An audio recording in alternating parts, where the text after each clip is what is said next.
La célébration cette année est placée sous l'égide de l'UNESCO.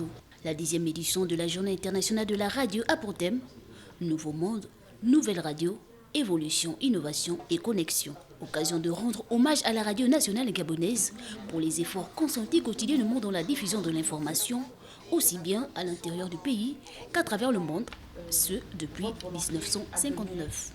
Aujourd'hui, avec ce que j'ai écouté et ce que j'ai pu voir, il n'y a plus vraiment une frontière entre la radio et la télévision, puisque de la radio, on peut à la fois écouter la radio et être vu à la télé.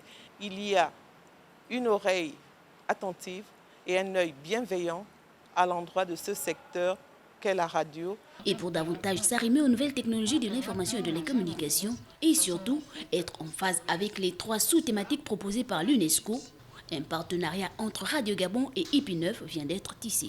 Donc nous avons apporté notre modeste contribution pour leur permettre dorénavant de diffuser sur un support numérique pour qu'ils aient de la qualité et pour qu'ils puissent toucher un large public. Et c'est en ce sens que nous avons mis un nouveau service, donc Web7, qui est le premier pas vers le numérique.